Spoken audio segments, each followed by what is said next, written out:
शनिवार को दूसरे दिन भी टीआरएफ और रेस्क्यू टीम ने शव को निकाला। आपको बताते चले कि शुक्रवार को 10 बजे भूस्खलन के कारण सर्विस वैन खाई में जा गिरी थी। इसमें 6 कर्मी सवार थे। शुक्रवार को 3 शव को निकाला जा चुका था, जबकि शनिवार को दूसरे दिन एक शव को पानी से तथा 2 शव जो चट्टान में लटका हुआ था उनको भी भारी मशक्कत के बाद निकाला गया।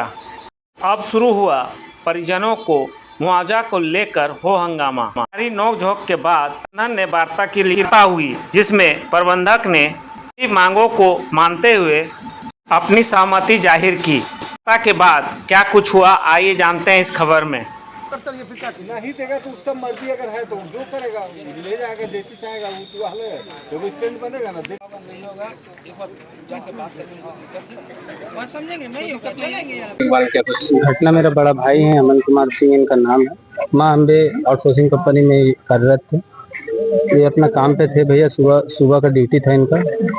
अपना काम पे आए, मेंटेनेंस में काम करते थे, असिस्टेंट मैनेजर थे या कुछ थे, मैकेनिक का पोस्ट, और अपना मेंटेनेंस के लिए माइंस में गए हुए थे। बस उसी क्रम में इनका दुर्घटना हुआ। रिटर्निंग में इनका घटना घटा। घटना में हम लोग को कोई एक तो यहाँ का कोई स्टाफ था, वही फोन किया था, वो भी दूर से। ना कंपनी का कोई आदमी फोन किया हम लोग का घर का सदस्य को, ना और कोई भी फोन किया। मतलब एक तो कोई दूर का था जो देखा, जो हम लोग को जानता था, मेरा भाई को जानता था, वही हम लोग से कांटेक्ट किया और वो हम लोग को बताया, तब हम लोग आए। और हम लोग आने के बाद मेरा भाई 2 घंटा चिल्लाया वहाँ पे, 2 घंटा चिल्लाया वहाँ पे अकेले, बचाओ बचाओ बचाओ, लेकिन कुछ उसका उपाय नहीं हुआ।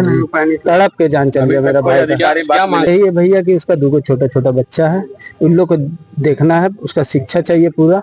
जब तक वो पढ़ेगा लिखेगा, उसका परिवार, जब तक उसका नौकरी चाहिए उसको, और उसका जो मुआवजा उचित है वो उसको भैया चाहिए। वो प्रबंधक 24 घंटे से ज्यादा कर रहा है कि वहाँ पे फोन करके भी वहाँ पे मना करवा रहे थे, ठीक है, हॉस्पिटल में। लेकिन वहाँ से हॉस्पिटल से एम्बुलेंस हटा दी, वहाँ से भी भगाने का भी कोशिश किया। हटाने के बाद हम लोग थे कि वहाँ पे रोक के रखे, मतलब पकड़ के फिर भाग गया था, पकड़ के फिर लाए।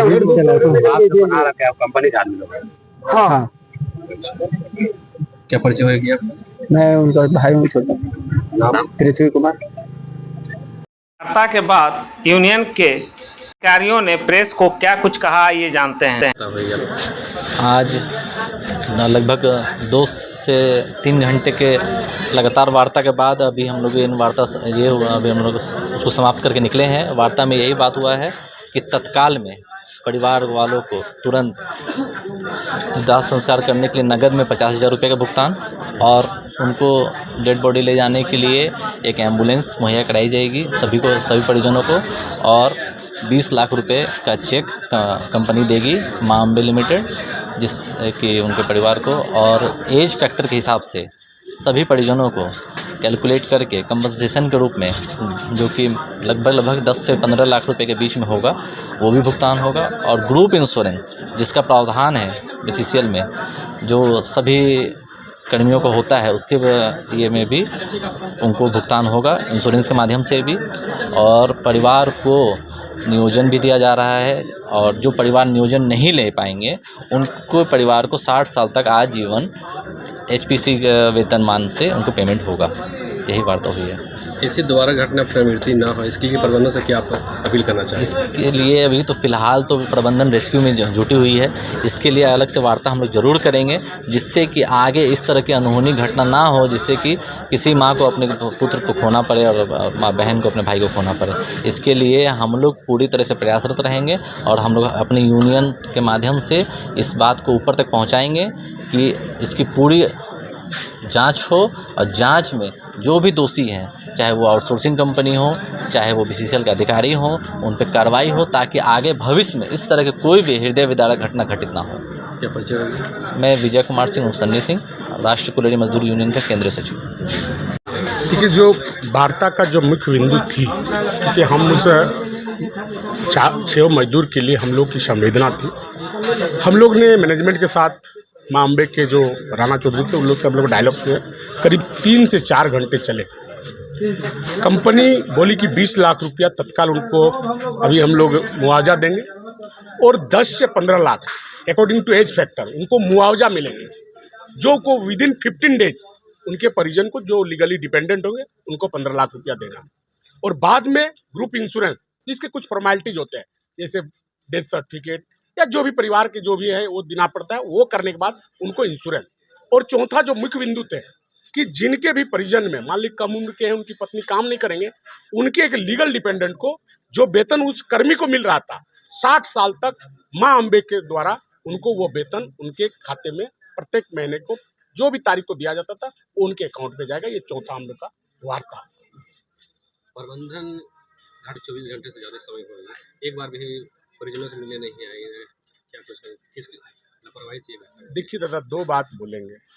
चूंकि जहाँ पे जिस शासन में जिस सत्ता में ऐसे लोग बैठे हुए हैं जहाँ को जनप्रतिनिधि जिस क्षेत्र में बैठे वहाँ के जनप्रतिनिधि नहीं है, जो लोगों ने जनता के द्वारा मैंडेट किया गया, वो कहीं ना कहीं कंपनी को वो प्रेशर नहीं कर रहे हैं, वो दबाव क्रिएट नहीं कर रहे हैं, जिसके चलते आज ये लोग कभी भी परिजन के पास नहीं जाते। यदि हम जैसे लोग जो एकदम ग्रास रूट के लोग थे, आज 2 दिन से हम लोग जड़े रहे, तब जाके उनके साथ एक मैंने लीगली और सम्मानजनक उन लोग के साथ हुआ। नहीं तो अन्यथा इन लोग को एन के प्रकार ने शायद हमको लगता है कि ये मुआवजा मुनासिब नहीं था। हम लोग सब भाई लोगों की लड़ाई से ये मुआवजा मिल पाया। ये बहुत ही हृदय पीड़ादायक घटना थी। अभी तक जो प्रबंधन है, अभी तक कुछ जो प्रबंधन जो है मृतक परिजनों से नहीं वार्ता करने पड़ी, क्या कुछ लग रहा है? नहीं, वार्ता तो किए ही, भले ठीक है। क्या होते जब घटना होते हैं तो ऊपर का दबाव रहता है, वो लोग रेस्क्यू वगैरह में लगे हुए थे। हम ये नहीं करें कि हम उनके तरफ से करें, देखे भी थे कि वो लोग 24 घंटा से रेस्क्यू में लगे हुए थे, 2 आदमी टंगे हुए थे, वहाँ जाने का रास्ता नहीं था। ठीक है, हुई है घटना, लेकिन हम लोग घटना में किसकी लापरवाही है? देखिए पूरी तरह से बीसीसीएल मैनेजमेंट की लापरवाही है।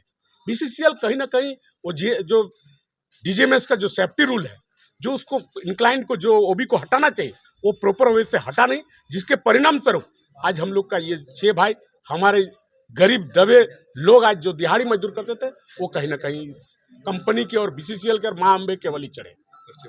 मेरा नाम प्रदीप महतो, मैं जेल कैंप से। परिजनों के साथ में क्या कुछ वार्ता हुई है? जो खदान के एम्प्लॉय थे जो एक्सपायर्ड कर गए हादसा में, उसके लिए हम लोग का कंपनी बहुत संवेदनशील है। और उसमें जो भी यूनियन की तरफ से जो आए हुए थे, उनके परिजन जो आए हुए थे, उनसे वार्ता हुई। 20 लाख में मुआवजा दिया जा रहा है और उसका जो कंपनसेशन और एक है एज फैक्टर का, और वो भी उसको कैलकुलेशन के हिसाब से दिया जा रहा है। और घर का एक आदमी का नियोजन दिया जा रहा है और उसके साथ जो कंपनी के पॉलिसी के तहत जो ग्रुप इंश्योरेंस है वो भी प्रावधान दिया जा रहा है। कितने कर्मियों की मौत हुई इस घटना में? 6 कर्मी। ये किसकी लापरवाही देखी जा रही है? जैसे कि देखा जा रहा है कि डीजीएमएस के नियमों का उल्लंघन करके ये कार्य किया जा रहा है, क्या कुछ करना चाहिए? तो ये नहीं बता पा रहे हैं। इतनी बड़ी घटना है, इस पर क्या कुछ करना चाहिए? नहीं, हादसा हुआ है, सभी को पता है। अब रोड में हम चल रहे हैं, हमारा भी एक्सीडेंट हो ही सकता है, तो हम उसको दे के दिखा देंगे। बताया जा रहा है कि लाश जो है 7 को बताया जा रहा है। नहीं, मेरा 6 लाश ही है, 6 लाश ही निकला। सर 1 लाख सर नहीं पता मेरे को, 6 लाश ही निकला है वहाँ से। वार्ता क्या समझते बता दिए। ठीक है बॉस।